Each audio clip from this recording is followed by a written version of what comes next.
No one. What's up, Gator Nation? Welcome into the latest Gators Online Podcast. Zach Abolverdi and Nick Torre live from Spurrier's Gridiron Grill. And this week we'll be joined by quarterback trainer and radio host Denny Thompson, who will talk new Florida quarterback commit Marcus Stokes. He will also discuss Anthony Richardson, who he also trains in Jacksonville. So a lot of great things to get into with Denny, and a great conversation with him, Nick. Yeah, I've had the chance to talk to him a couple times. Just a really humble guy, works hard, and really cares about the guys that he's training. He has a great relationship with Anthony. The video he put out with Marcus Stokes to announce the commitment, we'll talk about the peanut butter and broccoli with him, because that's the elephant in the room to me. But yeah, really good conversation with him. He's a great guy, and he has a hand in the success that Florida's going to have on the field this year. He does. So we'll talk about some recruiting before we jump into the interview with Denny. When we come back on the other side, we will discuss and preview SEC Media Days, because the next time you guys see us, we will be back and let you guys know what the Gators had to say. We found out this week who's attending for the Orange and Blue, so we'll discuss that as well in the last segment. But let's get into, I think, the most relevant news recently, which was recruiting. The last time Nick and I recorded, it was pre-Marcus Stokes and Trayon Webb. Mm-hmm. So we didn't know that was coming. I think a lot of Florida fans didn't know that was coming. Didn't know Stokes had an offer. No, didn't know Stokes had an offer, as we'll learn about from Denny, and didn't know that Webb was about to pop, or that he had, according to what he said on the Varsity podcast, shout out to Connor and Sticks, a little manipulation going on with some of the crystal balls that he had got put out there. But nonetheless, Florida gets two guys from Jacksonville that I think Penn State expected in their class. And then the following day, they get a top 50 prospect, their second of the week, in Eugene Wilson out of Tampa. That marked 4 commitments for the week. All guys that are really coveted, ranked high, and I think a trio of offensive guys, Nick, really kind of bolstered that class, and I think provided it with some juice that had been lacking. Yeah, so I'll put my hater hat on. Well, what about the linebackers, and you need some offensive linemen, but it's really been... You can't satisfy them all the time, Nick. It's really been a banner couple of weeks for Florida. If you look at the top 100 players that they're getting, the top 50 players that they're getting.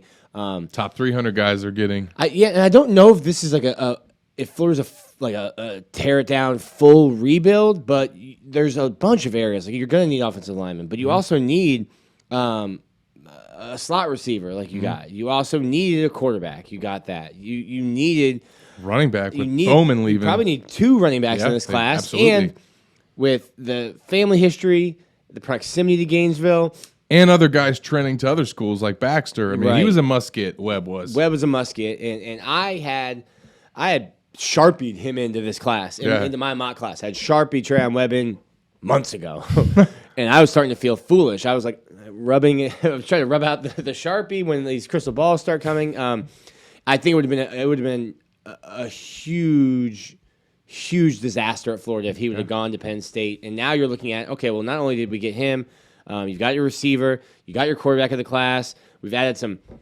Mike P's doing work. Yeah, Mike P's getting edge rusher. So Florida's recruiting. 3 weeks ago when we taped, the sky was falling. Right now, I think Florida's in a great position. They're up to 13 or 14 in our rankings right now. Yeah, and I mean, obviously throughout the summer and specifically in June, all eyes were on Jaden Rashada. That doesn't work out. Less than 2 weeks later, they land their quarterback, flip from Penn State. So the ability of this staff to come out of the spring with Jaden clearly as the guy that they were going to go after first, and then when that doesn't work out, their second guy that they go after, they immediately close on, and it doesn't drag out. Now you have him committed to come on campus for the recruiting cookout, for Friday Night Lights at the end of this month, for all of your official visit weekends that you're going to have in the games this fall, to now be, as we'll hear from Denny Thompson, be that kind of outgoing personality and that recruiter of the class. And look, I'll be honest, would have been great to get Jaden Rashada, and there's a bunch of positives that he would have provided. some that I think that Marcus will provide that I don't necessarily know that Jaden would have is just the familiarity with this program, with the state of Florida, with prospects in the state of Florida, being that Marcus is from Jacksonville, the Jacksonville area, should I say, versus a guy that's all the way out on the West Coast. Doesn't really have that connection here, doesn't really have the relationships here. That's not to say that guys wouldn't have wanted to come play for Rashada, but I definitely think that they're going to be able to be recruited by Stokes, and he has the type of personality and can sell Florida probably as well or better than anybody, that he can get guys to commit. So I think it works out for Florida that they not only got a guy with talent, an Elite 11 finalist, someone that James Franklin had committed, but also someone that checks a lot of boxes in terms of what he can do as a recruiter for this class. And that was obviously needed for this bump cycle. Yeah, 100%. And once you get the quarterback, I think it kind of sets the direction and the standard for your class, and that's something Florida was missing out on. Yeah. Now you have it in Stokes. Was at the Elite 11, a really interesting prospect, and like you said, in place for the two big weekends, or the big weekend, the two big events here at the end of July. Yeah, so that is something that we'll be looking forward to and previewing as we get closer to the end of July. But right now we're going to jump to this first break. We'll come back on the other side and be joined by Denny Thompson to talk about Marcus Stokes, but also get a lot of Anthony Richardson discussion with him as well. You're listening to the Gators Online Podcast live from Spurs Gridiron Grill. Hi, Steve Spurrier here. You know, making a reservation at my restaurant is easier than a Saturday afternoon homecoming game against Vandy. You don't have to call or email. Just go to spurriers.com, hit the reservation button, pick a date, number of guests, and a time. It's so simple, I can do it. In fact, I just did. Maybe I'll see you tonight.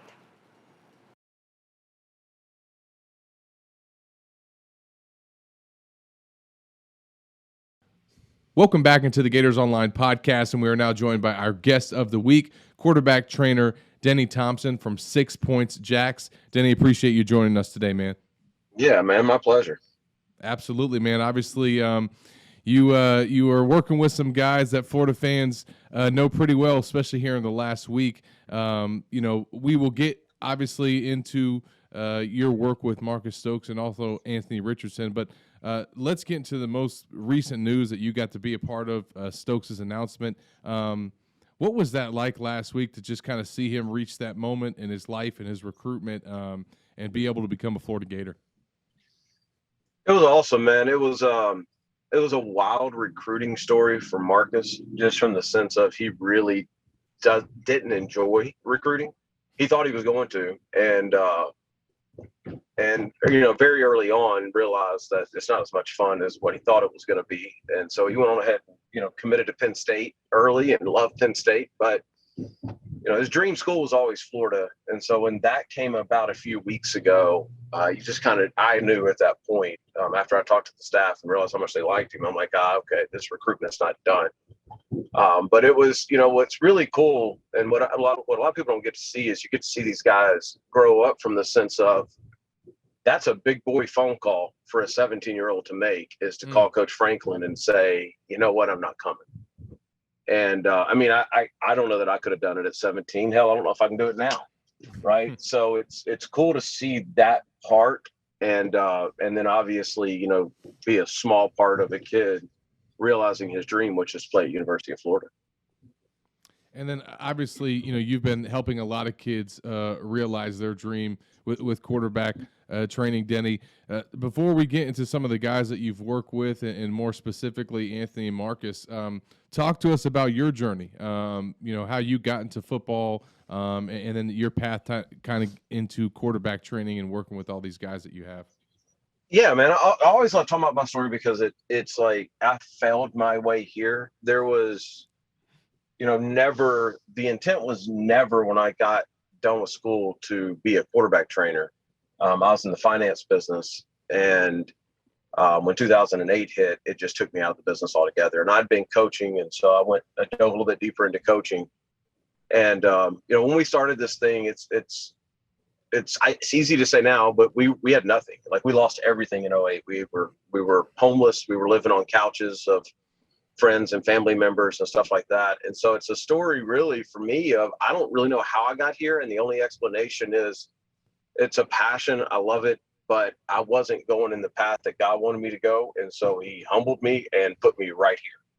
And so, since that's happened, it's just been, growth after growth after growth. And I enjoy the education aspect. I love learning about how people throw things efficiently, whether it's, football, baseball, whatever it is.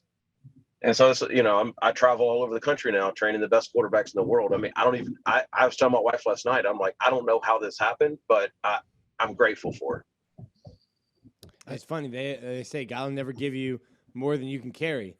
So you're probably sitting there in 2008 thinking, well, this is over. What do we got going on now? And from that point to be living this life that you're living now, where it's not really work other than having to sit in airport terminals and deal with delays. Other than that, it's not work.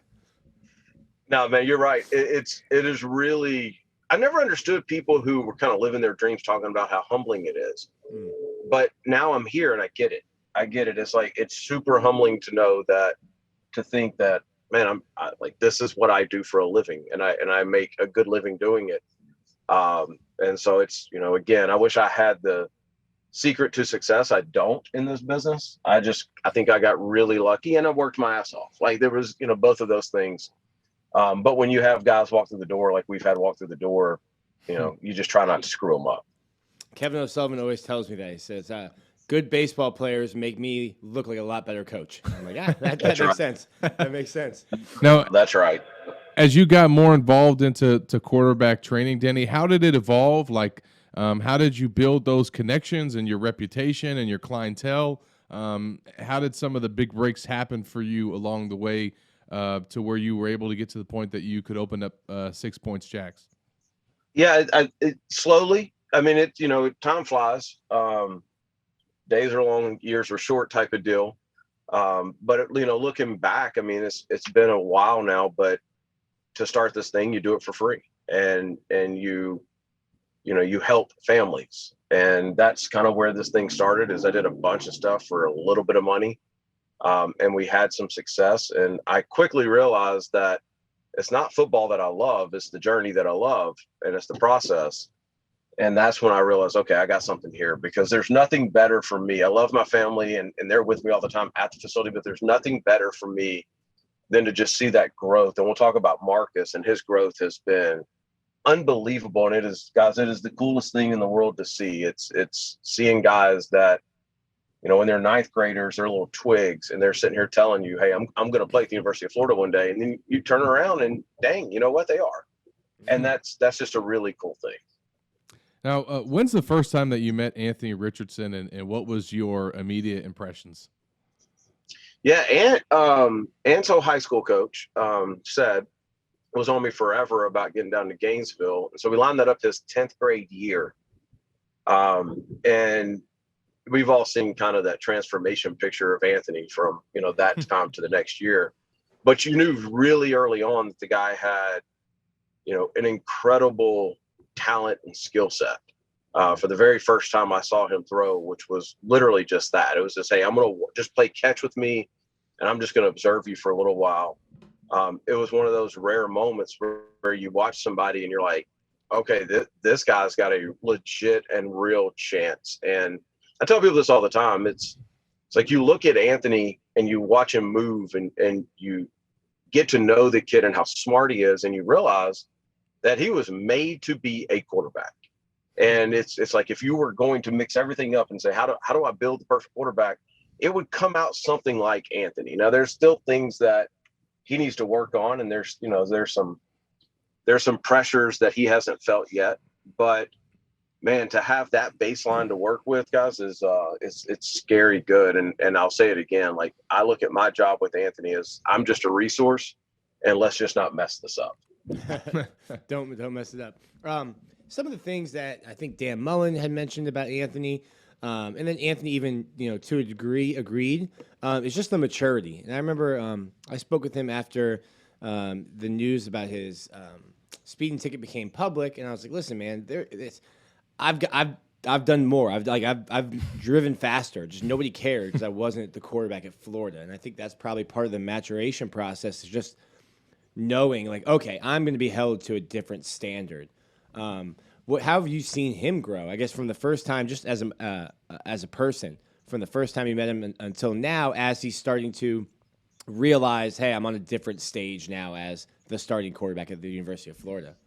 Yeah, that's a great question, man, because I think there's so many parts of that. I think, you just mentioned it. We all look back at when we were that age, and it's, man, if I'd have had that level of celebrity and I'd have had that level of ability, I would have been Johnny Manziel. I would have absolutely wasted it away. And now you put on top of that you're getting money too, man. I would have ruined my life. But the thing with Anthony and our focus this season, really since December when he got hurt and had the surgery, our focus has been let's try to get a little uncomfortable from a leadership perspective, because I think a lot of his quietness and the way he was introverted and all that kind of stuff was a little bit covered in maybe some insecurities and uncomfortableness. And so let's try to flip that script. And we put a piece out on him a couple weeks ago, mic'd up. And I think it was so perfect because it shows the change in Anthony between last football season and this football season. And he's a happy guy, and he works hard, and guys now want to be around him. And the bigger thing is he wants to be around other guys. He's never been cocky. It's just been really introverted. And I think as he's matured and those insecurities have kind of, drifted away, and he's realized, I'm the starting quarterback for the University of Florida, and I have, a first round grade. It's like, okay, now let me just play. And I think it's had the opposite effect of what people would think it would have on a guy that age. It hasn't put pressure on him. It's actually freed him up to go, I can do this, and other people see that I can do this. And now let's absolutely rip it up. You mentioned right now you feel like he seems more happy than he was last season. Obviously, he went through a lot during the 2021 from a personal standpoint, from a team standpoint, from a coaching standpoint.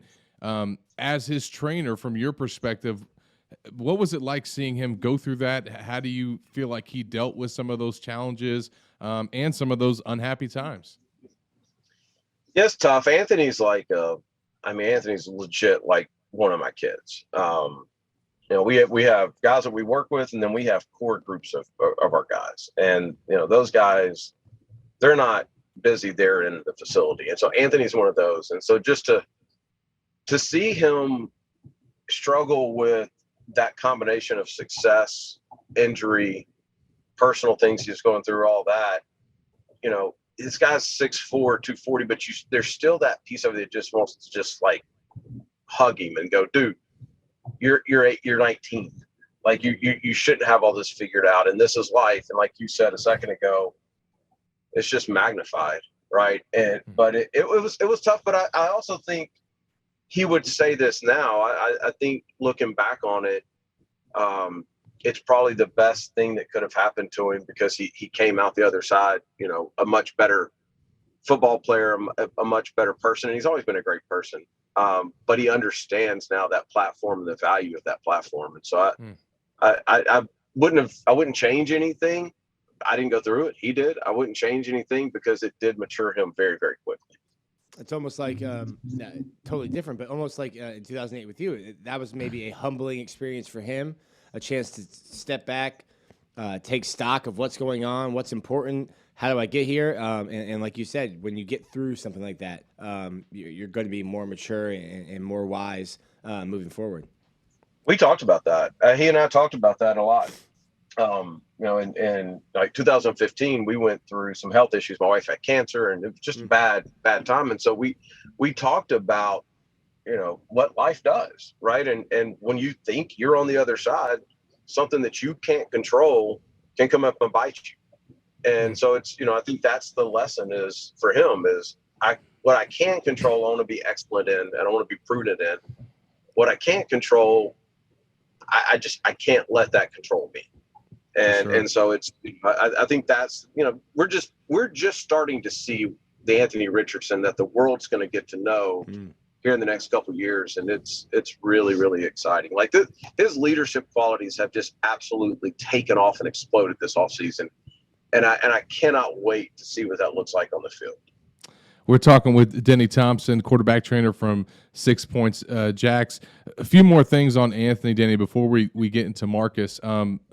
Going back to last season, specifically with the quarterback situation that he was in with Emory, there was so much, I guess, miscommunication, or I don't know how else to, things were misframed in terms of how hurt Anthony really was, and the reluctance that it seemed like from Dan Mullen to play him, or maybe to just stick with Emory too long.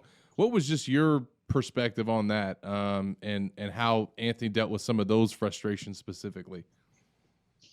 Yeah, man, that's a good question, because I think there's a couple different angles from that. One, I think that there got to a point where there was just a high level of dysfunction at Florida last year. I mean, let's call it what it is. Mm-hmm. Yeah. And so I don't think anybody was overly comfortable in Gainesville. But specifically with the Anthony Emory thing, and I work with Emory now, and to hear them kind of say it was just two different skill sets. It was two guys that you had to pick the talent, right? You had to pick which one you wanted to go to, and Coach Mullen decided that he was more comfortable, more confident in Emory early on. And I get it. I understand it. Emory had more snaps, and he's a super talented player. So I completely understand that. I think if you had it to do all over again, you try to get Anthony more snaps, knowing what the future is, seeing that last year was just a lost year anyway. But I don't, there's a lot of things that happened last year that I look at and I scratch my head and go, how does that happen? That's not one of them. Like, I completely understand how you can stick with Emory as long as they did. And I was never really upset about that. I was like everybody else. I wanted to see Anthony because he's exciting to watch. But at the end of the day, they played in some pretty big time games with a lot at stake. And so I think they just went with what they trusted there. But it was just it was like fans calling for him to start, and then he finally gets the call, and it's against number 1 Georgia. It was like not good timing on that. I went back and watched that because he didn't find out he was starting until like 2 days before that game. And so I made the trip to Gainesville late on like a Wednesday night, I think is when he found out he was starting. And then obviously we all saw the game, and you hated to see that for him. But going back and watching that film, what Georgia was doing defensively in that game, like I don't think anybody could have handled. I mean, it was unbelievable schematically what they were dialing up defensively in that Florida Georgia game. So it's experience, and I've told him a million times, like you're probably in your career never going to see that level of talent and that scheme put together the way it was, and so the worst is probably behind you. Now, speaking of Florida Georgia, we may get to a point here in the near future, Denny, where we see two of your guys that you trained facing off in that game, and Carson Beck and Anthony Richardson. I want to take you down memory lane one more time before we get into Marcus, because this sounds like a trap, Denny. It sounds like a trap. It might be a trap, but I want to get his opinion on this because he was so close to it. I've always said, for all the credit that Dan Mullen gets as a quarterback guru, and he is, there's 3 things that he did at Florida in hindsight that were just baffling to me. Number 1 was letting Matt Corral walk. Number 2 was not going with Kyle Trask from the get-go. And number 3, and this is kind of falls into just making misjudging the quarterback room or the quarterback recruiting,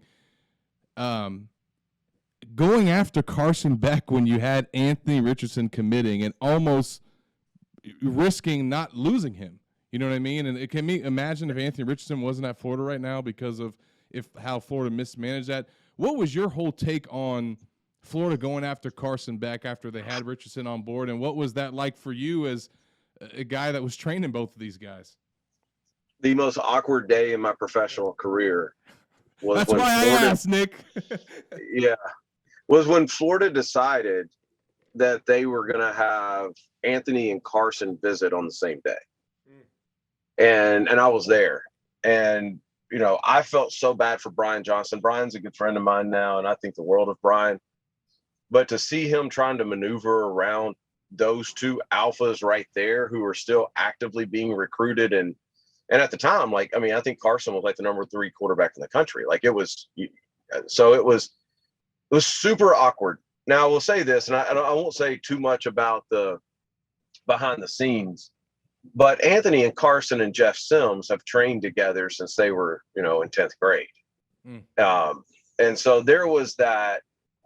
I never really thought that Florida was at risk of missing on both because I felt like their communication between the two of them was good. And so it's, I think it's one of those things where, yeah, it was a risk on paper, but in reality, it really never was. But it was ridiculously awkward, unnecessary, and it put a lot of pressure on a lot of people. And we all know this. Florida fans aren't always reasonable, and so all of a sudden, you kidding? Whatever do you mean, Denny? Whatever do you mean? All of a sudden, Florida fans now it goes from, oh yeah, we're happy with the homegrown guy to we want both. And so it was just a really weird time. But yeah, I mean, I never understood it from Dan Mullen and Brian Johnson's standpoint, and I was vocal about that. And not just because they were both, guys that I worked with and was close with, but the skill sets didn't even match up, right? So it's like, okay, what are we trying to accomplish here? Because if whoever wins the job, the backup, this before the transfer portal really got off and popping, but the backup doesn't even have the same skill set as the starter. So I don't understand what we're doing here. So it never really made sense to me. But I said this at the time: both Florida and Georgia won, because the quarterback that needed to go to each did. Yeah. And y'all, Carson is a dog. When Carson gets on the field, that dude is a first-round pick, and I'll put money on that. He is that good. And Anthony's the same way. And so I'm just glad that it didn't work out to where, one of them was sitting behind the other. It's going to be awkward for you again, potentially in Jacksonville this season. Hey, man, I just want a lot of points. We get that way. I mean, we've been lucky. We get that, every Saturday in major college football. We have 2 of our guys playing, and I don't care who wins. I just want a ton of points. Just rooting for points. I've been I thought super highly of Anthony, but I was answering some questions for our Georgia site, and like halfway through answering him, I'm like, I'm talking about this kid like he is the Heisman front runner. I'm like so I almost didn't realize like how much bought in I am to Anthony, just from your standpoint. And we have all seen the physical characteristics. I think Zach would need 30-yard head start and a 40-yard dash to beat Anthony in a race. And you've spoken to his leadership and his maturity growing. What do you think? Is there a limit? What do you think Anthony Richardson can accomplish and the Gators can accomplish on the field this year? Yeah, I mean, I don't think there's a limit. When we came to the offseason, especially when we started to hear what NFL scouts thought about him, it made us take a real step back and go, okay, Anthony, do you throw the football like a top 5 pick? And he's always been fluid and smooth, but that answer was at the time probably not. Probably there was like, I've seen top 5 picks and they rip every single ball, right? Like they're top 5 for a reason. And so we really dug into mechanics and dug into specifically his body and how he should throw a football, because it's different for everybody. Everybody's built differently. And we found the places where he gets power from, and how do we get control, and how do we consistently be able to have the same patterning over and over and over again. Once we figure that out, guys, he throws like a top 5 pick. I think, we all heard what happened at the Manning Passing Academy. And there were 4 or 5 little tweaks the few weeks before, and I've been down in Gainesville a lot this offseason. And all of a sudden, it just all fell into place. And it was, I looked at him one day, I was like, okay, dude, like this is good stuff. Like now you're throwing the ball with violence and you know exactly where the ball's going and you're still smooth. Like that was the thing. I didn't want to lose his fluidity. And so we worked, a couple of new patterning things and we got a couple other experts involved. And I'm excited about the product that's about to go out on the field, because I think if he were, for some reason, if they changed the rules of football and said the quarterback cannot run the football, Anthony would still be a first-round talent. And that was our goal this year. And I tell you what, I felt like I saw a difference in his throwing motion and delivery in the spring game. I saw the ball coming out of his hand, and on some of those series, I was like, he was not throwing the ball like this last year. And you're right. No, you're right. And like where we were in the spring with him, and I'm not trying to hype him up. I'm really just being completely honest on this. What the Anthony Richardson you saw in the spring, we were about 30% through that process. We're probably 80% through it now. And I think he's throwing the ball remarkably better than what he was throwing it in the spring. That's great to hear. I know Florida fans are excited to see that. I know they're also excited to see Marcus Stokes, the new quarterback commit for the 2023 class. Denny, when's the first time that you met Marcus? He moved here from Maryland, his ninth grade year. And somebody referred him to me, and so I was like, I don't know who this kid is. So I just put him in our generalized group training that we used to do back then. And he comes walking up, and he's like tiny. I'm like, oh, what in the world do we have? But he was hysterical from like the very first time. I'm like, oh, okay, I like this kid. So we're going to keep him around a little bit. And then I saw him throw a football, and it was just like, wow, like this kid's got a level of creativity in the way he throws the football and a range of arm angles that even young like that, it was like, okay, we can have some fun with this kid. And so that was the first time I saw him, and just kind of seeing him grow physically and talent-wise has been so much fun. And Marcus is one of my favorite guys. I compare Marcus. There's a guy that plays now at Western Kentucky, was at West Florida before, named Austin Reed. And Austin, anytime he would walk in the facility, it didn't matter who was in there, NFL, college, who it was. When he walked in the facility, things felt different. Like he brought this energy. He had this presence that he didn't bring everybody up to his level. He brought them up to the best they could be without even trying. Marcus has that exact same thing. Everybody loves Marcus. Everybody wants to train with Marcus. Everybody wants to be around Marcus. And every single time he walks in that facility, the kid brings it. And he laughs doing it. He smiles doing it. And it's not a silliness. It is, he just loves the game of football. And so anytime I can be around that guy, I want to be around that guy. And then when that guy has talent, man, watch out. That guy's dangerous. And so I that's the part I think Florida fans are going to fall in love with Anthony, or with Marcus. His personality is off the charts fun. That's awesome. And then obviously he talked about this when he announced, but you know, he's always had the goal to go to Florida once his kind of recruitment got going. Take us back to what that was like to help him through that process of getting himself out there, earning scholarship offers, and then initially, you know, going through the spring trying to figure out what his best options were, because he did come to Florida and take a visit in March before committing to Penn State. He did. He's unique in that, because I'm sure you all have seen his film, right? And when you watch his film, I think most people come away and go, oh, he's fun. But what you don't say is, oh, he's powerful, right? And so when he went to Florida, Florida had never seen him throw in person. And so they didn't offer him. And everybody that saw Marcus throw in person offered him. And so when he was playing in a 7-on-7, I talked to Ryan, and this was, you know, a few weeks ago. I'm like, I'm glad y'all are getting to see Marcus throw in person. I think he's locked into Penn State, but I want y'all to know I'm not crazy. And, you know, 10 minutes into that 7-on-7, you know, Ryan calls me. He's like, you got to be kidding. Ryan O'Hara calls me like, man, this kid rips it. So there's a level of smoothness that almost hurt his recruiting, because people didn't realize like how powerful he was. Because it kind of looks effortless. Like you don't really get the full sense of his powerful arm watching on film, because you're like, oh, that's a cool arm angle, or oh, he made that off balance throw. And right. It's kind of like, I compare it, and I'm not comparing the kid to this, but it's like if you didn't know who Aaron Rodgers was, and he didn't have the history that he has, and you just watched him play, you'd be like, oh, that looks fun, right? But you wouldn't be blown away, because everything's different. You don't know how to look at that, how to process that. Mm-hmm. That's Marcus.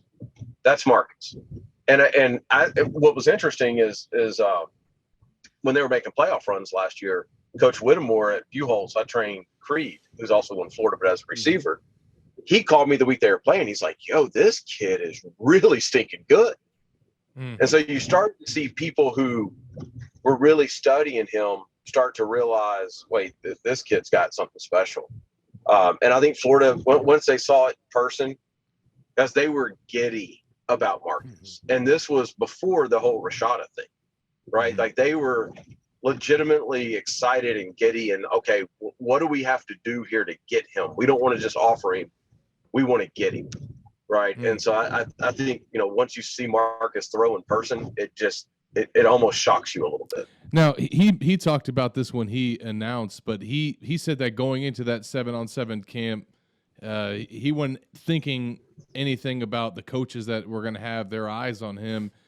I mean, but in the back of his mind, I mean, like, did you have that conversation with him? Did it seem like that was an opportunity, or was that really not his mindset going into it? No, it really wasn't. It really wasn't. I talked to him the night before. I didn't even know he was going until the night before. And his dad called me. He's like, hey, we're going to Florida tomorrow. And his dad looks very wise now. He's like, man, I just have a feeling, because they were so locked into Penn State, and his dad almost didn't go.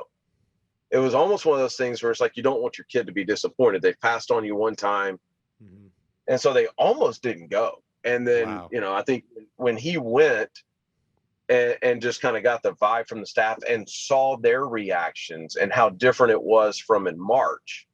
And I had a great conversation with Coach Napier about him. And I think that was when it got serious, because I've mentioned this before, because they're literally Alabama, Ohio State, Clemson, I don't care who it is. There's not another offer in the country that could have moved him off of Penn State. And so I'm happy for the kid, but at the same time, it added a lot of drama to his life. And then he went straight from there to Elite 11. And I think that weighed on him while he was at Elite 11 quite a bit of, man, these people are asking me all these questions about Penn State. And I don't know what I'm going to do, but at the same time, I don't want it to seem like I'm wishy-washy. So again, 17-year-old having to think on his feet and make decisions. It's a quick way to mature. Time to make a grown man decision, like you said, a grown man phone call at 17 years old. How much did you continue to hear from Florida that day at the 7? Like, did they give you updates, like in terms of the offer? Well, it was interesting because I had Anthony. It was the day before Anthony left for Manning, and so Anthony was up in Jacksonville all day, and so the conversations a lot of the time were about Anthony. So I talked to somebody on the Florida staff probably 4 or 5 times that day. And so we tried to keep it about Anthony, but once we got onto Marcus, it became apparent that offer was, right around the corner. And the way that they offered him was actually interesting. Like, I mean, it was, we don't want to just offer the kid, we want to get him. So how do we let this kid know that he is not our 5th choice, that this is who we want? And I think they did that beautifully and made him feel, very comfortable. How did they offer him? What was special about it? Well, it was a ton of conversations, man, to the point where I actually started getting a little annoyed. And even, told, Coach O'Hara, I'm like, all right, guys, this is like, we got to do it or not. But it was, the 7-on-7 and then a couple of conversations to gauge each other's interest. And then Coach Napier is what's the word I'm looking for? A very particular evaluator at the quarterback position. And so there were conversations and there were, a trip back down there to just all meet face to face. And then, even then it was another day. It was a staff meeting and it was, okay, this is where we're going to go. And then we didn't even, Marcus or none of us said anything about the offer. Yeah, he sat on it for like a week. Yeah, they offered and we talked about it. And Marcus had not posted any other offer out of respect to Penn State. And he said, I'm going to do the same thing with this. And I'm going to go to Elite 11 and I'm going to enjoy myself there. And then we'll make a decision. And so I don't even, nobody knew he had an offer until he committed, I don't think. Mm-hmm. No, that's true. That's true. You guys kept it under wraps, Denny. We did. I didn't think it was going to happen. Honestly, and I'll apologize to the Florida staff. I thought they were going to leak it because of the week before. Yeah. It was a bad week, Denny. They're going to leak this, and they didn't. They respected Marcus's wishes, and again, another sign of maturity. Like, I think most guys sprint to social media when they get their dream offer. Sure. But as careful as Florida was, Marcus was equally as careful in his decision making, and just I think more the optics to try to be so respectful of Penn State and what he had learned to love about them. And then Marcus goes out there and outperforms Jaden Rashada at the Elite 11. That wasn't bad either. I've said this to Marcus. I'll say it to y'all. I was a little disappointed in Marcus's performance at Elite 11. He would say it. Got there the first night, had a great night, and he's never traveled like that, and didn't take into account the humidity or lack thereof, and his hand started cracking, and it was just a lot. It was a lot of things, and he had a lot on his mind. He's weighing his college decision while he's out there. There was that, but I really when he went out there, I thought he was a top 5 guy in that class of the people that were there.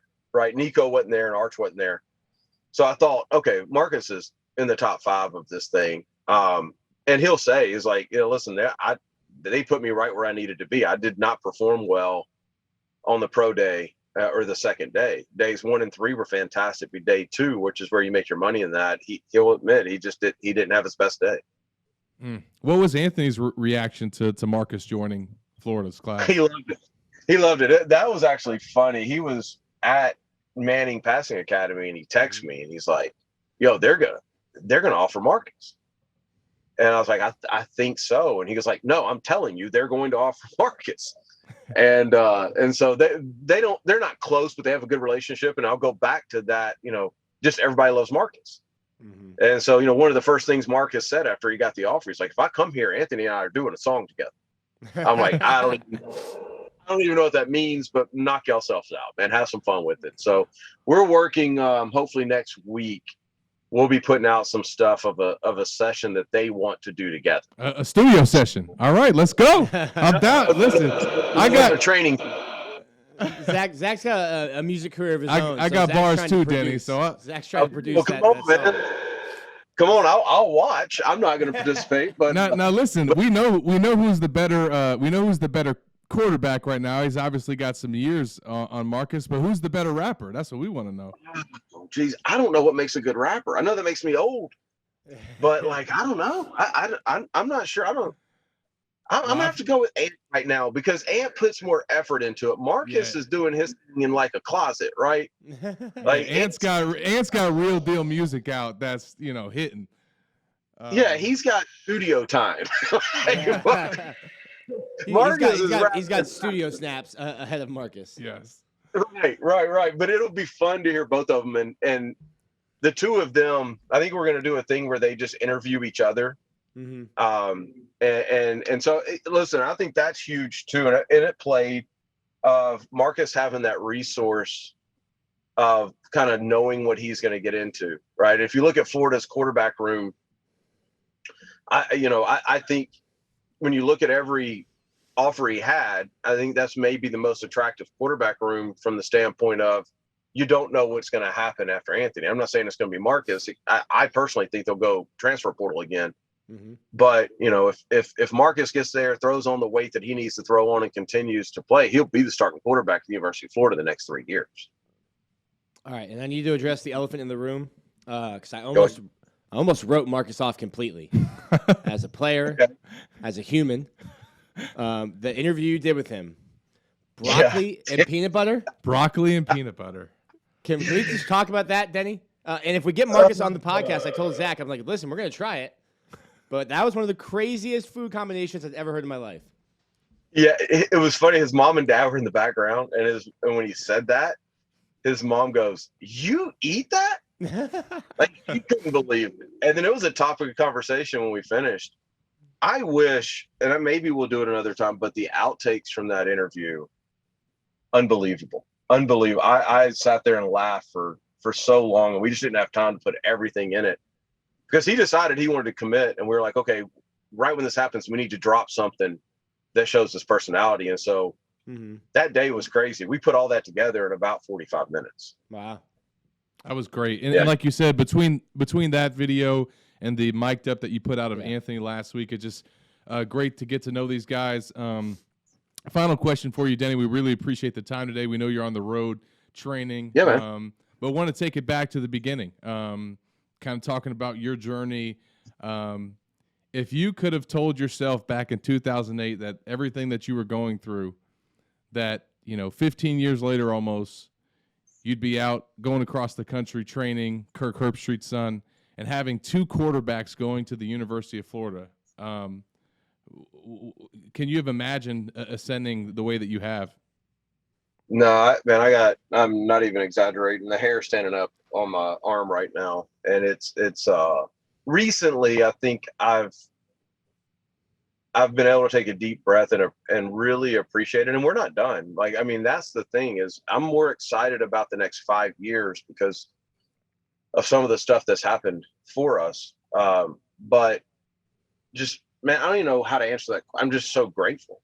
Like at the end of the day, it's legitimate thankfulness.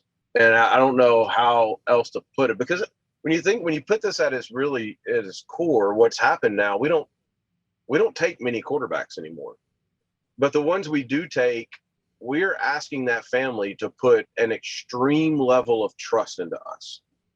And just the fact that we're at a point where people are seeking us out before they really even get to know us because they trust us based on our past results. That's probably like the most eye-opening thing when you realize that you're being invited into a person's family for the better part of hopefully 10 to 15 years, man. It's as I don't mean to be boring with the answer, but I never imagined it being like this. I knew, because we're doing a lot of things that's never been done. Like, this is a new industry. Yeah. So all I can do at this point is just be thankful for it and be diligent with it and just keep working. Right. I mean, it's result. The dopest part is my success depends like 100% on other people being successful. Yeah.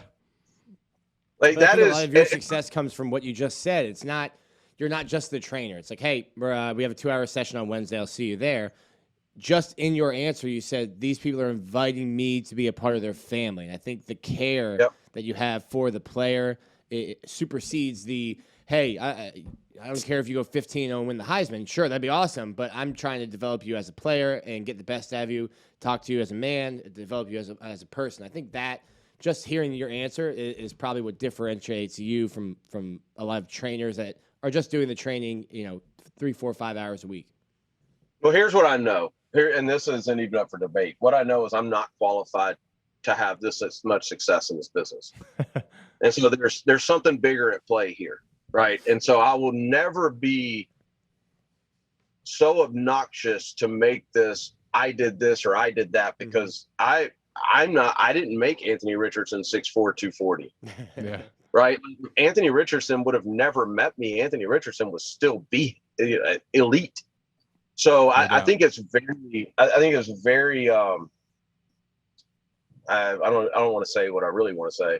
I think it's silly when a quarterback trainer or any type of trainer tries to latch on and take credit for a guy. Like, I mean, unless they have a higher power than I do, I don't understand how you do. That's awesome. And listen, for the folks out there listening, Denny, that have some young up-and-comers that want to get some quarterback training, where can folks find you, follow you, and come out to 6 Points Jacks? Yeah, I think just social media, 6 Points Jacks, or at Denny_Thompson on Twitter, Denny Thompson Jacks on Instagram, something like that. But yeah, I mean, we always love to evaluate talent, and we don't always work with people not based off talent, but based off of what we know it takes. When a kid comes in and says, I want to play at Florida, are you sure? Like, are you really sure you want to play at Florida? And if you'll do this and you have a talent that we don't feel like you're going to be wasting your time or money, then we'll work with you. And it doesn't have to be a Florida, right? It can be, I want to be the starter at my high school. That's still a grind these days. And so we always love meeting new guys and evaluating that talent, even if it doesn't mean that we work with them. There's a lot of kids that we've had come through that are now training with someone else that I keep up with and I'm pulling for them. Like I'm super pulling for them. Just because it didn't work out with us doesn't mean I don't want it to work out. It's just a numbers game. Absolutely. Well, listen, man, we're glad it worked out with you this week. I know you're on the road. You've had a busy past couple weeks training and obviously dealing with Marcus's recruitment. So hopefully you get a chance to catch your breath before the fall, man. Oh, man, I'll catch it Utah week. I'll be there. Crazy week. We got guys playing all over the country. So I'm hitting 3 different games in 3 different days. And so I can't wait, guys. But I'll be there ready to go. That's awesome, man. Well, listen, we appreciate the time. Sure. Congratulations on everything you've accomplished, man, and keep up the great work. Yeah, man, I appreciate you guys. It's awesome. Absolutely. Thanks, we're going to jump to this final break. We'll come back on the other side and wrap up the Gators Online Podcast. Looking for more reasons to celebrate? We have them here at Celebration Point. Enjoy some of the newest additions to our already celebratory lineup, like Dave & Buster's, Les Macarons, and Prime and Pearl. There's always a reason to celebrate. Join us anytime for any occasion. Celebration Point, where Gators come to celebrate. Welcome back into the Gators Online Podcast. Appreciate Denny for joining us in the last segment. Just great stuff from him about Anthony and Marcus. And one of those guys that Anthony is going to be throwing to this season has been awarded the number 1 jersey. First reported at Gators Online that Arizona State transfer Ricky Pearsall will be the new number 1 on the offensive side of the ball. Obviously, you got Brent Cox Jr. coming back as number 1 on defense, but Copeland moved on to Maryland, and that jersey opened up, and Billy Napier has assigned it to his latest addition to the wide receiver room. What do you think about it, Nick? That's a long line of people at your door as a coach, all asking the same thing.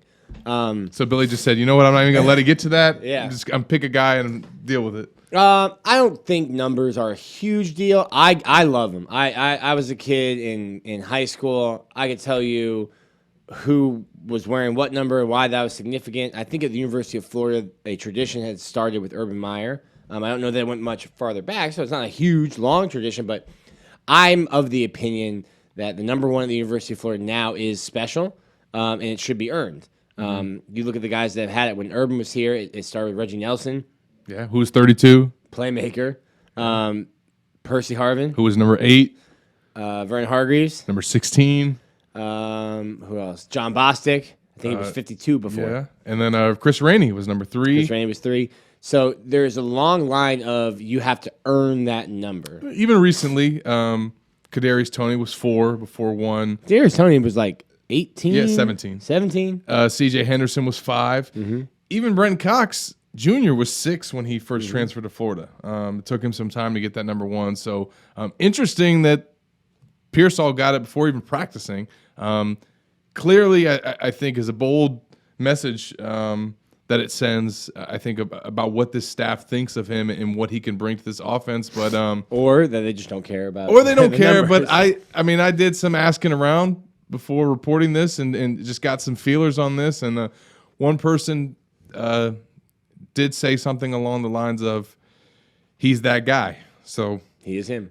We'll see. Slick Season 1 is what we're looking forward to. That's a new Twitter handle from Ricky Pearsall. So, look, I think that Billy's, whether he doesn't care about the tradition, he's definitely familiar with it. I think he knows if you're going to have that number, you got to be a baller. And if you're going to go to SEC Media Days, you got to be a baller. Mm-hmm. And we found out this week the 3 guys that are going to be heading to Atlanta. I think one we expected, and we just talked to a couple weeks ago in Ventrell Miller.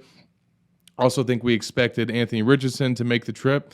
And Richard Garage, number 3, protecting Richardson from the blind side. He's also going to make the trip for the Gators. And first-year coach Billy Napier, first time addressing all the media members that cover the league. And what do you think some of them are going to have? What questions they're going to have for this Gator squad? How do you build Florida back? How's it gotten to this? Can you beat Georgia? Florida's lost to Kentucky 2 of the last 4 years. You have to play them right after Utah. A lot of questions that Billy's not going to be thrilled with. A lot of questions he's not going to care about either. He's going to get asked about conference realignment, and I can promise you he's not going to offer any answers. I can almost give you word for word what he say to that because we've heard it 4 or 5 times now. Interesting to me, though. Not super interesting because, Anthony Richardson is your starter. I don't think Florida's brought a quarterback since Jeff Driscoll. Because they've always had sort of a quarterback battle, even if you didn't think it was a quarterback battle. Sure. I don't think Felipe came. Felipe? Yeah, Felipe was at. He did. Okay, all right. So, but only 2 since Jeff Driscoll and Felipe. Felipe would have went in 19 after the 18 season. Okay, but not many. Not many, but a lot of quarterbacks there. So that's interesting to me. I think we'll see. Billy handles the media well. I don't think he's not going to shine. He's not going to be a Brett Bielema or a Steve Spurrier. He's not going to be even I'm blanking on Missouri's coach's name, who just has goofy. Oh, Eli Drinkwitz. Drinkwitz, yeah. He's not going to steal the day with a quip or a joke or something like that. He's going to go in. He's going to handle his business, and he's going to get out of there. Anthony Richardson will be interesting to see what he gets asked. I definitely expect him to handle himself well, but between all the stuff he went through last year, some of the stuff this offseason, this be his first time kind of being in the spotlight as QB1 for the Gators. So Nick and I will be there. We will be on the ground with live updates. Make sure you guys are subscribed to Gators Online. We will be sharing some things that we heard in the halls, any scoops that we find while we're covering the event, and obviously a lot of stories to come from that as well. So appreciate Denny for joining us this week, and again, congrats to him for all the work that he's done and kind of the way that he's come up here in the last 15 years. It is a really inspiring story. So we will be back next week from Atlanta to let you guys know how SEC Media Days went for the Gators. For Nick Del Torre, I'm Zach Abolverdi.